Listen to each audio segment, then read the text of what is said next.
नमस्कार, जनता टीवी देख रहे हैं आप। मैं आपके साथ दीक्षा शर्मा। बुलेटिन की शुरुआत करेंगे बिहार की बड़ी खबरों के साथ बिहार एक्सप्रेस में। पटना में बिहार बीजेपी प्रदेश अध्यक्ष दिलीप जायसवाल ने दिया बयान। कहा, एनडीए 5 दलों की चट्टानी एकता के साथ चुनावी अभियान कर रही है शुरू। प्रधानमंत्री मोदी 24 अक्टूबर को कर्पूरी ग्राम से करेंगे चुनावी यात्रा का शुभारंभ।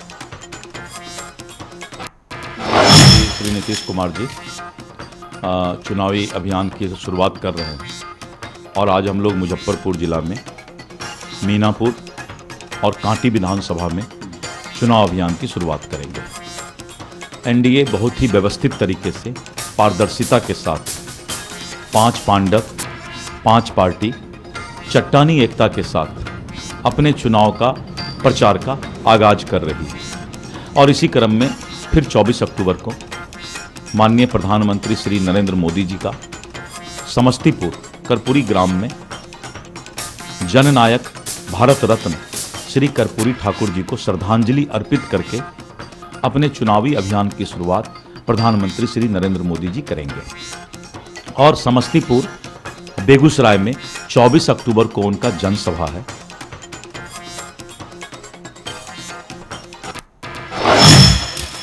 पटना में निर्दलीय सांसद पप्पू यादव का बड़ा बयान। नीतीश कुमार को दिया खुला ऑफर। कहा, चुनाव बाद कांग्रेस करेगी स्वागत। अकेला पप्पू पूरे एनडीए पर भारी। महागठबंधन को बताया मजबूत। पटना में उप मुख्यमंत्री केशव प्रसाद मौर्य का बड़ा बयान। 2029 और तेजस्वी यादव 2030 की तैयारी में। राहुल गांधी अयोध्या को बताया रामराज का प्रतीक।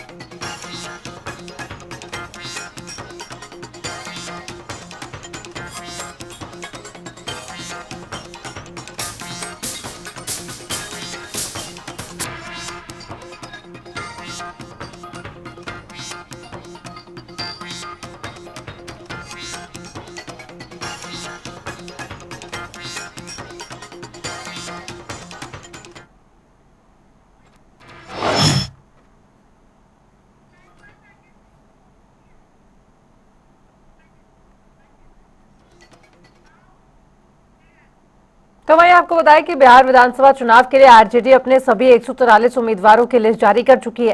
तेजस्वी यादव ने मुस्लिम और यादव पर भरोसा बनाए रखा हुआ है और स्वर्ण कुशवाहा और दलितों और महिलाओं को भी अच्छी खासी संख्या में टिकट बांटे हैं। आरजेडी की प्रत्याशी लिस्ट देखकर ऐसा लग रहा है कि तेजस्वी यादव ने प्रत्याशियों के चयन में A to Z के फॉर्मूले को धरातल पर उतारने की कोशिश की है। क्या है प्रत्याशियों के चयन में A to Z का फॉर्मूला, जानने के लिए देखिए खास रिपोर्ट। आरजेडी की लिस्ट में सबके साथ की झलक। MY समीकरण पर भरोसा बरकरार।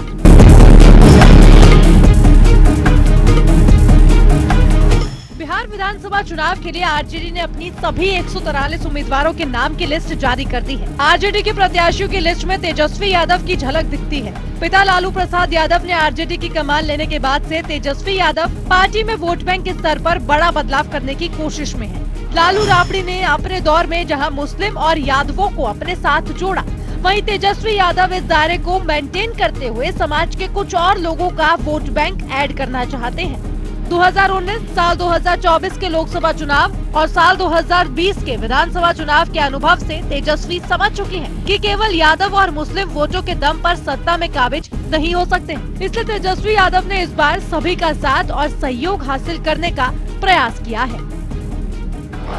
MY समीकरण पर फोकस। आरजेडी की लिस्ट से साफ है कि पार्टी ने इस बार भी अपने परंपरागत यादव मुस्लिम वोट बैंक पर सबसे ज्यादा भरोसा जताया है। राजद ने 52 यादव उम्मीदवार और 18 मुस्लिम प्रत्याशी मैदान में उतारे हैं। पिछली बार भी पार्टी ने 18 मुस्लिम उम्मीदवारों को टिकट दिया था, जिनमें से 8 ने जीत दर्ज की थी। इस तरह देखें तो 143 में से 70 सीटों पर यादव मुस्लिम उम्मीदवार उतारे गए हैं, यानी करीब आधी सीटों पर कोर वोट बैंक का दांव। सरवणों को भी आरजेडी से टिकट। आरजेडी ने अपनी लिस्ट में 16 अगड़ी जाति के उम्मीदवारों को भी टिकट दिया है, जिनमें 7 राजपूत, 6 भूमिहार और 3 ब्राह्मण शामिल हैं। पिछली बार महागठबंधन को भूमिहारों से सबसे ज्यादा समर्थन मिला था, इसलिए पार्टी इस भरोसे को दोहराना चाहती है। कुशवाहा वोटरों पर भी नजर। आरजेडी ने इस बार कुशवाहा समाज को भी साधने की कोशिश की है। पार्टी ने 13 कुशवाहा उम्मीदवारों को टिकट दिया है। राजद को उम्मीद है कि एनडीए में उपेंद्र कुशवाहा की नाराजगी और सीटों को लेकर असहमति का असर इस बार गठबंधन के वोट बैंक पर पड़ेगा। इसके अलावा तेजस्वी यादव ने 24 महिलाओं को भी टिकट दिया है। अति पिछड़ों को साधने की रणनीति। यादव और कुशवाहा के साथ साथ पार्टी ने इस बार 21 उम्मीदवार अति पिछड़ी जातियों से उतारे, जो अति पिछड़ों को साधने के लिए एक महत्वपूर्ण और बड़ा कदम माना जा रहा है। नॉमिनेशन के आखिरी दिन जारी लिस्ट से ये साफ है कि आरजेडी ने इस बार न सिर्फ अपने कोर वोट बैंक को मजबूत रखने की कोशिश की है, बल्कि नए सामाजिक समीकरणों को भी साधने का प्रयास किया है। अब देखना होगा कि ये जातीय और राजनीतिक संतुलन का फॉर्मूला मैदान में कितना कारगर साबित होता है। इसका फैसला तो नतीजे ही बताएंगे। ब्यूरो रिपोर्ट, जनता टीवी।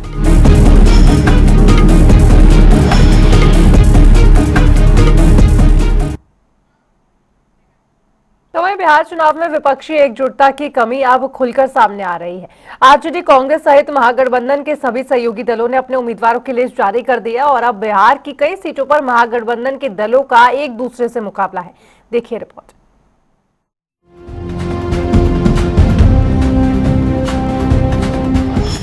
महागठबंधन में महाकलह। बिहार चुनाव में अपनों से ही लड़ रहा महागठबंधन। आरजेडी और कांग्रेस ने एक दूसरे के खिलाफ उतारे प्रत्याशी। कहीं सीपीआई और कांग्रेस तो कहीं वीआईपी और आरजेडी आमने सामने। बिहार विधानसभा चुनाव से पहले महागठबंधन में आरजेडी और कांग्रेस के बीच सीट बंटवारे को लेकर खुली जंग छिड़ गई है। महागठबंधन में कई विधानसभा सीटों पर फ्रेंडली फाइट का सीन बन चुका है। बिहार विधानसभा चुनाव से पहले विपक्षी गठबंधन में सीट बंटवारे को लेकर चली आ रही रसाकशी अब खुलकर सतह पर आ गई है। आरजेडी के 143 प्रत्याशियों की सूची जारी होते ही गठबंधन के भीतर दरार साफ दिखने लगी है।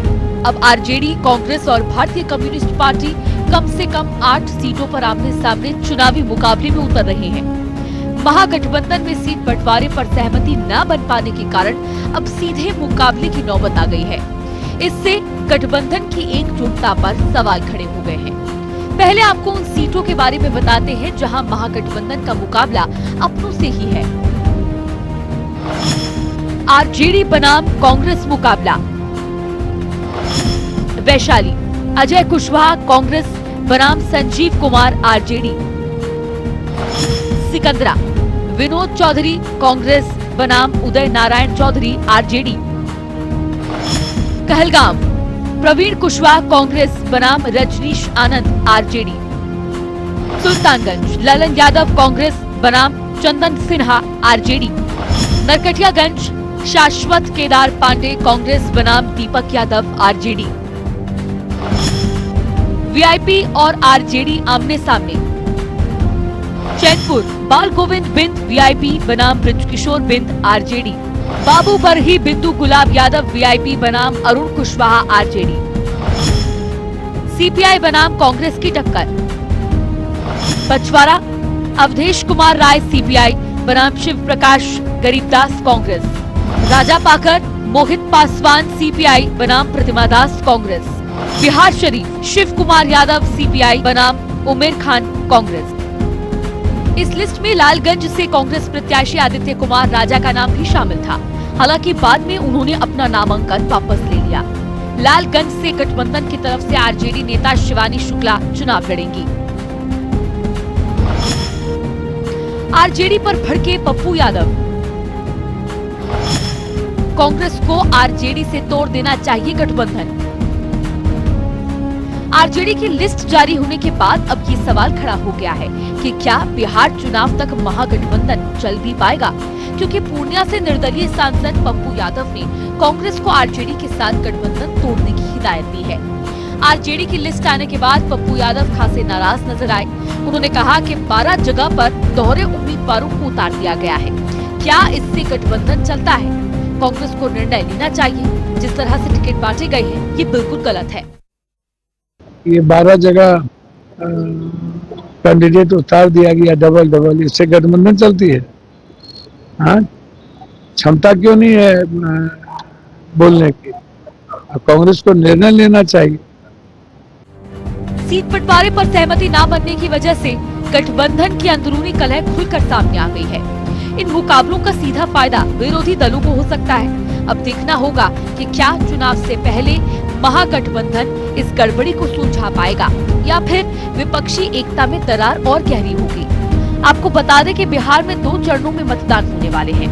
पहले चरण में 6 नवंबर को मतदाता अपने वोट डालेंगे और दूसरे चरण की वोटिंग 11 नवंबर को होगी, जबकि नतीजों की घोषणा 14 नवंबर को की जाएगी। बिहार में मुख्य मुकाबला महागठबंधन बनाम एनडीए का है, लेकिन ऐसी उम्मीद किसी को नहीं थी कि 1 या 2 नहीं बल्कि करीब 10 सीटों पर महागठबंधन के दल एक दूसरे का मुकाबला करते दिखेंगे। अब ये देखना बेहद दिलचस्प होगा कि इस अंदरूनी लड़ाई का चुनाव के परिणाम पर क्या असर पड़ता है। ब्यूरो रिपोर्ट, जनता टीवी।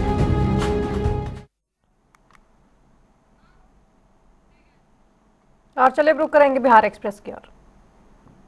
सासाराम में दीपावली पर गोलीकांड, फजलगंज में ज्वेलरी दुकान पर पूजा के दौरान अपराधियों ने की ताबड़तोड़ फायरिंग, कारोबारी अशोक सोनी और 12 वर्षीय पुत्र राजवीर घायल।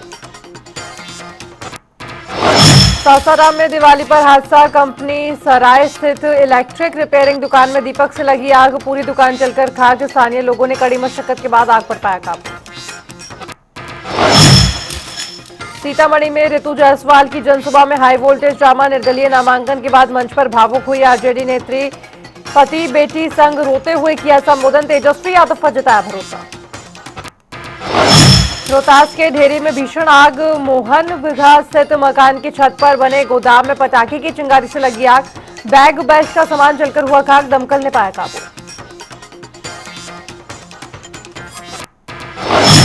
सासाराम में करघर सीट पर महागठबंधन में फूट, कांग्रेस विधायक संतोष मिश्रा और सीपीआई के महेंद्र गुप्ता दोनों ने किया नामांकन, फ्रेंडली फाइट में गठबंधन में मचा घमासान, बड़ी सियासी सरगर्मी।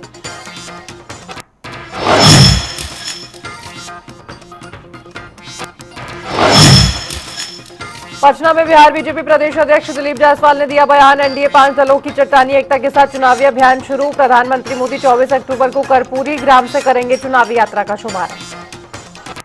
मुख्यमंत्री श्री नीतीश कुमार जी चुनावी अभियान की शुरुआत कर रहे हैं और आज हम लोग मुजफ्फरपुर जिला में मीनापुर और कांटी विधानसभा में चुनाव अभियान की शुरुआत करेंगे। एनडीए बहुत ही व्यवस्थित तरीके से पारदर्शिता के साथ 5 पांडव 5 पार्टी चट्टानी एकता के साथ अपने चुनाव का प्रचार का आगाज कर रही है और इसी क्रम में फिर 24 अक्टूबर को माननीय प्रधानमंत्री श्री नरेंद्र मोदी जी का समस्तीपुर कर्पूरी ग्राम में जननायक भारत रत्न श्री कर्पूरी ठाकुर जी को श्रद्धांजलि अर्पित करके अपने चुनावी अभियान की शुरुआत प्रधानमंत्री श्री नरेंद्र मोदी जी करेंगे और समस्तीपुर बेगूसराय में 24 अक्टूबर को उनका जनसभा है।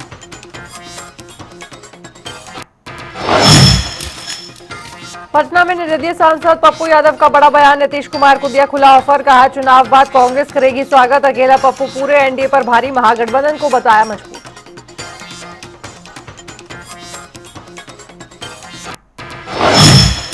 पटना से लेकर दिल्ली तक 12 महीनाती बैठक हुआ, आप अभी तक जो कोऑर्डिनेशन नहीं बन पाया, उसके लिए क्या लग रहा है, कौन जिम्मेदार?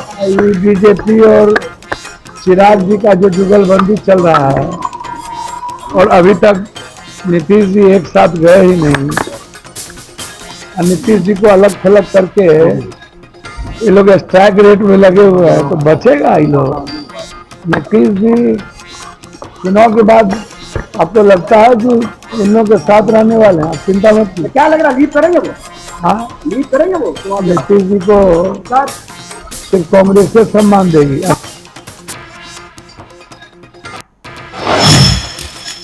पटना में उप मुख्यमंत्री केशव प्रसाद मौर्य का बड़ा बयान, 2029 और तेजस्वी यादव 2030 की तैयारी में, राहुल गांधी अयोध्या को बताया रामराज का प्रतीक, कहा कांग्रेस और आरजेडी की लूट ही उनकी संस्कृति। पूरा विश्वास है बहुत रिकॉर्ड भी है। श्री राहुल गांधी जी 2029 की तैयारी कर रहे हैं, तेजस्वी यादव जी 2030 की तैयारी कर रहे हैं। 2025 तो बिहार की जनता ने एनडीए के नाम कर दिया है और लगातार जनता का समर्थन बढ़ रहा है और हम लोगों को पूरा विश्वास है बहुत रिकॉर्ड विजय बिहार के इतिहास में एनडीए की सबसे बड़ी विजय। इससे राहुल गांधी जी को 2029 पर ध्यान है और तेजस्वी यादव जी का 2030 पे ध्यान है। भारतीय जनता पार्टी और हमारा जो गठबंधन एनडीए है यह लगातार जनता के बीच में है और बिहार के विकास के लिए, बिहार के शासन के लिए, बिहार वासियों के उज्जवल भविष्य के लिए यहाँ पर एनडीए की जीत जरूरी है। इसलिए हम लोग प्रचार में आ गए, वो लोग आराम कर रहे हैं। पटना में जेडीयू एमएलसी संजय सिंह का बयान, एनडीए की भारी जीत का किया दावा, इंडिया गठबंधन को बताया लठ गठबंधन, कहा 14 नवंबर को सबके सामने आ जाएगी उनकी हैसियत। निश्चित तौर पर राष्ट्रीय जनतांत्रिक गठबंधन के जितने भी उम्मीदवार हैं उसके लिए पहले ही से लोग जा रहे हैं कैंपेन करने। आज माननीय मुख्यमंत्री शुरुआत कर रहे हैं। आने वाला जो चुनाव होगा 14 तारीख को इंडिया गठबंधन की अपनी हैसियत का पता चल जाएगा। 2010 वाला इनका हाल होने वाला है, चिंता मत कीजिए। भारी बहुमत से राष्ट्रीय जनतांत्रिक गठबंधन के उम्मीदवार जीतेंगे। कई सीटों पर फ्रेंडली फाइट है कांग्रेस हाँ तो महागठबंधन गठबंधन है, वहाँ कभी हो ही नहीं सकता है ये लोग एक साथ। हम लोग का देखिए पांचों दल एक साथ चुनावी मैदान में है, निश्चित तौर पर इनकी हार तो पहले ही हो गई है।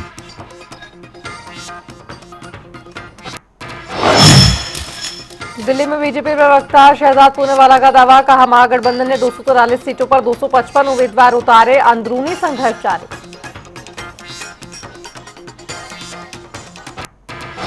महागठबंधन ने 255 कैंडिडेट्स उतारे, इसका मतलब कि कम से कम 9, 10, 11 सीटों पर ये एक दूसरे के खिलाफ लड़ेंगे और कहते हैं फ्रेंडली फाइट। भाई कुश्ती और मस्ती, कुश्ती और दोस्ती साथ में कैसे हो सकती है? और फाइट कर रहे तो फ्रेंड कैसे हैं? तो इसका मतलब साफ है, जो लोग टिकट बंटवारे में एक नहीं हो सकते, सीट शेयरिंग में एक नहीं हो सकते, क्या बिहार की उन्नति प्रगति के लिए एक हो सकते हैं? और अब तो हमने देखा है कि केवल पिता बनाम पुत्र नहीं, भाई बनाम भाई नहीं, भाई बनाम बहन नहीं, पार्टी के भीतर भी इनके सिटिंग विधायक, कांग्रेस के हो या आरजेडी के हो, टिकट बेचने का आरोप लगा रहे और कांग्रेस के प्रवक्ता उसको मान भी रहे। तो इसका मतलब साफ है कि ये टुकड़े टुकड़े अलायंस बन चुका है। पटना में आरएलएम के राष्ट्रीय अध्यक्ष उपेंद्र कुशवाहा ने दिया बयान, कहा नीतीश कुमार एनडीए के मुख्यमंत्री चेहरा, उनका नेतृत्व में लड़े जाएगा बिहार चुनाव, जीत के लिए चलाया जाएगा मजबूत अभियान। नहीं, बिल्कुल नहीं, कुछ भी नहीं। उसमें नीतीश जी के लीडरशिप में बिहार में चुनाव हो रहा है, उनके लीडरशिप में हम लोग चुनाव जीतेंगे और उनके ही लीडरशिप में फिर सरकार का शपथ ग्रहण होगा।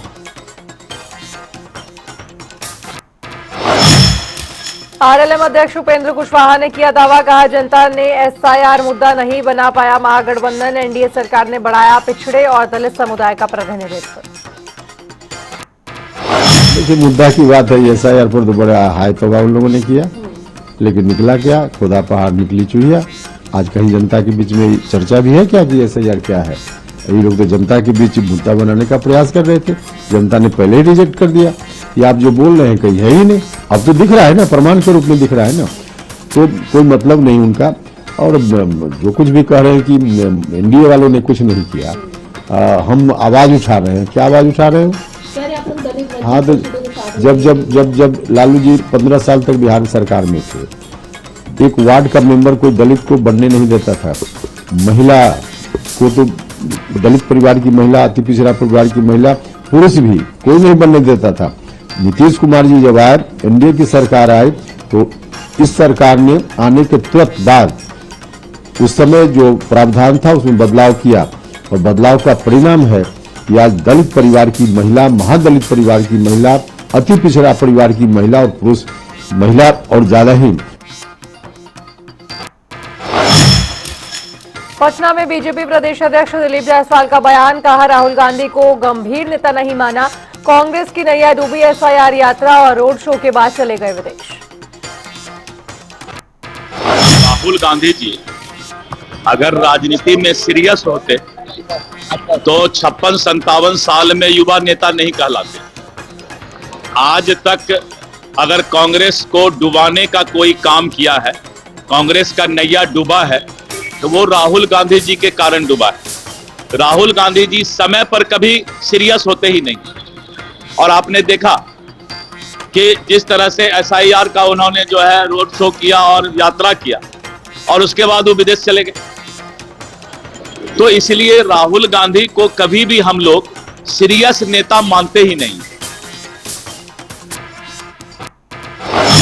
पटना में RLM अध्यक्ष उपेंद्र कुशवाहा ने दिया बड़ा बयान, कहा एनडीए एकजुट और हम महागठबंधन बहुत आगे। महागठबंधन में अंदरूनी संघर्ष, सीटों का बंटवारा पूरा, चुनाव में मजबूत स्थिति। बिल्कुल साथ निकले हैं और बहुत आगे निकल चुके हैं। अभी आप देख रही हैं कि एनडीए में सीट शेयरिंग को लेकर अभी तक चल रहा है उन लोगों के बीच। दो पार्टी महागठबंधन की एक साथ एक चुनाव मैदान में खड़ी है और हमारे यहाँ सीट शेयरिंग भी बहुत पहले हो गया, कैंडिडेचर का फैसला भी पहले हो गया और हर तरह से कैंपेन का काम शुरू हो गया। तो प्रथम दौर में हम लोगों ने बढ़त बना ली है और इसी गति से हम आगे बढ़ते रहेंगे। पटना में बिहार के मंत्री और बांकीपुर विधानसभा सीट से बीजेपी उम्मीदवार नितिन नवीन ने महागठबंधन में सीट बंटवारे पर दिया बयान। बोले 36 सीटों पर टकराव, ये गठबंधन नहीं ठगबंधन, कांग्रेस संग एकता नामुमकिन। पटना में जेडीयू अध्यक्ष संजय झा ने दिया बयान, कहा आरजेडी ने उसी तरह के नेताओं को दिया टिकट, जंगल राज के परिवारों को मौका, बिहार की जनता 14 नवंबर को सिखाएगी सबक। टाइप के लोगों को तो टिकट दिए हैं लोग, उनका थोड़े कोई कल्चर बदला है। इसी टाइप के एलिमेंट उस पार्टी में जो 15 साल पूरे दुनिया में बिहारी बोलने में शर्म लगता था, आज भी वही लोग हैं। आप गौर करके देखिएगा, जो बड़े बड़े सिंबल थे जंगल राज के, उन्हीं के परिवार के लोगों को टिकट दिया। इसलिए बिहार की जनता सब जानती है और जब रिजल्ट 14 नवंबर को आएगा तो मुझे लगता है कि पूरा इस बार सब सबक मिलेगा। सीतामढ़ी में पूर्व सांसद सुनील कुमार पिंटू ने तेजस्वी यादव पर सदन निशाना, कहा आरजेडी के पास नई योजना, सिर्फ एनडीए की नीतियों की नकल करने का दावा। वहीं पटना से पूर्णिया के निर्दलीय सांसद पप्पू यादव ने दिया बयान, कहा 12 जगह पर उतारे गए हैं दोहरे उम्मीदवार, क्या इससे गठबंधन चलता है? जिस तरह से टिकट बांटा गया है ये बिल्कुल गलत है। गया जी में केंद्रीय मंत्री जीतन राम मांझी ने दिया बड़ा बयान, कहा महागठबंधन निजी स्वार्थ से बांटा, स्थायी सरकार केवल एनडीए से संभव, डबल इंजन की सरकार राज्य के विकास और सेवा में करेगी तेजी। हम तो बहुत पहले इस बात की चर्चा किया है कि कांग्रेस और राजद या इंडिया के जो लोग गठबंधन में हैं सब अपने निजी स्वार्थ से हैं। उनको न राजभक्ति न देशभक्ति से कोई मतलब नहीं है और जहाँ निजी स्वार्थ की बात आती है वहाँ पर डिफरेंसेस होगा ही। और वही आज वो लोग आज तक के क्लियर न हो गए, अब कहते हैं फ्रेंडली हम लोग चुनाव लड़ रहे हैं कई एक सीटों पर। ऐसा कभी होता है, लेकिन वो लोग कर रहे हैं। अब जनता इसका जवाब देगी चुनाव में कि साहब आप जब गठबंधन में जब एक नहीं हो सकते हैं तो अगर किसी कारण से मौका आपको मिल गया तो सरकार बनाने में भी टक्कर बक्कर कीजिएगा, कहीं कोई आशा नहीं रहेगी आज सरकार बनेगी कल टूटेगी परसों होगा, अस्थायित्व की बात होगी। और जब तक अस्थायी सरकार नहीं होगी तब तक किसी भी राज्य और देश का विकास नहीं। पटना में आरजेडी नेता मृत्युंजय तिवारी ने उत्तर प्रदेश के मुख्यमंत्री योगी आदित्यनाथ पर सदन निशाना, कहा नफरत का जला रहे दिया, बेरोजगारी और आम जनता के लिए कोई काम नहीं किया, केवल राम राज्य की करते हैं बात।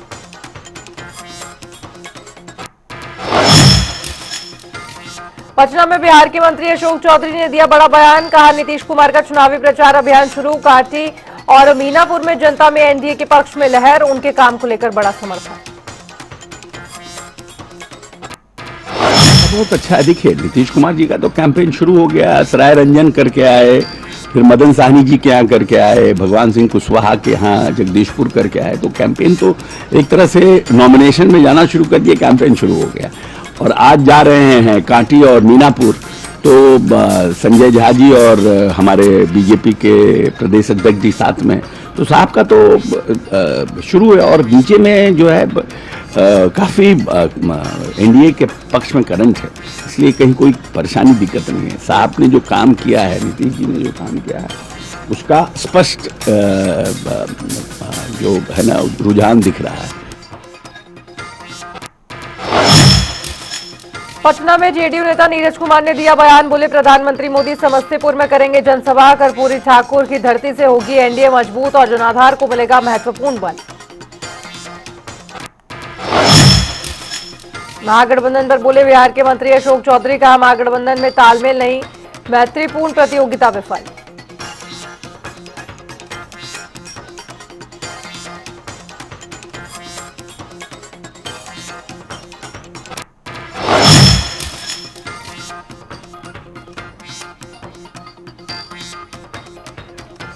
पटना में जेडीयू नेता राजीव रंजन प्रसाद ने किया दावा, कहा महागठबंधन का अस्तित्व खतरे में, 15 सीटों पर आपसी घमासान, आरजेडी और कांग्रेस एक दूसरे के खिलाफ मुकाबला, बिहार में एक तरफा।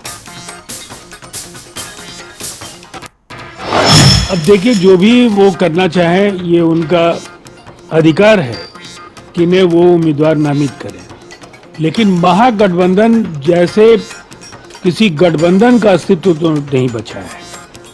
अब लगभग 15 सीटों पर इनका आपस में घमासान है और मुकेश सहनी जैसे नेताओं के लिए तो निसंदेह ये एक जो लंबी लंबी बातें वो कर रहे थे, खुद के लिए अस्तित्व संकट का समय शुरू हो गया। उनके ना करने के बाद उनके भाई ने नामांकन किया था, लेकिन लालू जी के पत्र के बाद भी राजद के उम्मीदवार का नामांकन रद्द नहीं हुआ है। तो स्पष्ट है कि जिस सीट पर मुकेश सहनी लड़ना चाहते थे, उस सीट पर भी राजद का उम्मीदवार उनके खिलाफ लड़ेगा।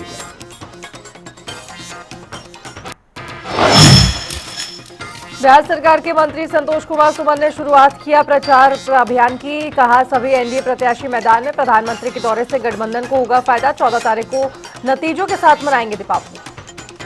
देखिए, उन्होंने 251 या 52 सीटों पर उम्मीदवार उठाए हैं, 243। हाँ, मैंने उन्होंने उनके कैंडिडेट्स हैं उतने, तो आप समझ लीजिए कि क्या स्थिति है उनकी। वो कह रहे हैं कि फ्रेंडली फाइट कुछ होता है ऐसा क्या आपके जहन में? कभी फ्रेंडली फाइट्स नहीं होता है। जब आमने सामने जब होते हैं तो खेल भावना में भी हम ग्राउंड में एक दूसरे को पराजित करने में रहते हैं। ग्राउंड के बाहर हम मित्र होते हैं, फ्रेंड होते हैं, ग्राउंड के अंदर नहीं होते। जब चुनाव मैदान में है तो फ्रेंडली फाइट नाम की कोई चीज़ नहीं होती है। ये जनता को बरगला रहे हैं, उनका गठबंधन नहीं हो सका, गठबंधन घोषित गठबंधन टूटा हुआ है, जो घोषणा नहीं कर पा रहे हैं। हम समझते हैं उसकी घोषणा भी उन लोग कर देंगे और चुनाव में इसका भी आपको नज़र आएगा कि उन लोग एक दूसरे के प्रत्याशी को हराने का काम करेंगे।